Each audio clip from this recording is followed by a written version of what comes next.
ഇന്ന് നമ്മൾ ഉണ്ടാക്കാൻ പോകുന്നത് ടെർമറിക് ഓയിലാണ് കേട്ടോ. അപ്പോൾ അത് സ്കിന്ന് നല്ല ബ്രൈറ്റൻ ആവാനും ഒക്കെ ഭയങ്കര നല്ലതാണ് കേട്ടോ.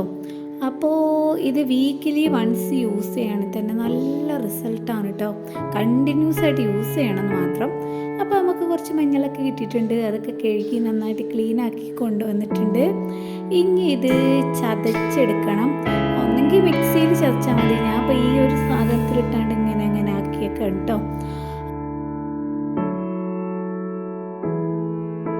ഞാൻ തൊലിയൊന്നും കളഞ്ഞിട്ടില്ല, തൊലി കളയാൻ നേരം കിട്ടിയില്ല. എന്നിട്ടൊരു പാത്രം അടുപ്പത്ത് വെച്ച് ചൂടായി വരുമ്പോൾ അതിലോട്ട് നല്ല വെളിച്ചെണ്ണ ഒഴിക്കണം.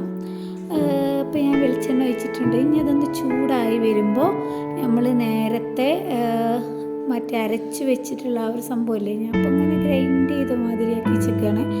അത് ഇതിലോട്ട് ഇട്ട് കൊടുക്കുക. എന്നിട്ട് ലോ ഫ്ലെയിമിലിട്ടിട്ട് നന്നായിട്ട് ഇങ്ങനെ ഇളക്കി കൊണ്ട് നിൽക്കട്ടെ. ഇടയ്ക്കൊന്ന് ഇളക്കി കൊടുക്കണേ.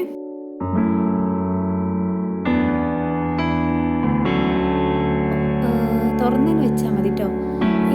ഈ ഒരു മഞ്ഞളിൻ്റെ കളർ ഒരു ബ്രൗൺ കളറായി വരും, അതൊക്കെ ഒരു മുരിഞ്ഞ പോലെ ആയി വരും. എന്നിട്ട് ഈ മഞ്ഞളിലുള്ള കളറൊക്കെ ഈ ഓയിലിലോട്ട് ഇറങ്ങിയിട്ട് അതൊരു യെല്ലോ കളറായിട്ട് വരും കേട്ടോ. ആ ഒരു ടൈം ആകുമ്പോൾ ഫ്ലെയിം ഓഫ് ചെയ്യുക. ഞാനത് ഫുള്ള് വീഡിയോ എടുത്തില്ല, എനിക്ക് കുട്ടി സമ്മതിക്കാത്തതുകൊണ്ട് വീഡിയോ എടുക്കാൻ പറ്റിയില്ല.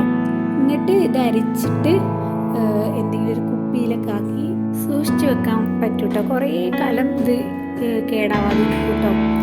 അപ്പോൾ ഇത് വീക്കിലി വൺസ് യൂസ് ചെയ്യണമെങ്കിൽ നല്ലൊരു വ്യത്യാസം സ്കിന്നിന് വരും കേട്ടോ. അപ്പോൾ ഇതാണ് ഞാൻ ഉണ്ടാക്കി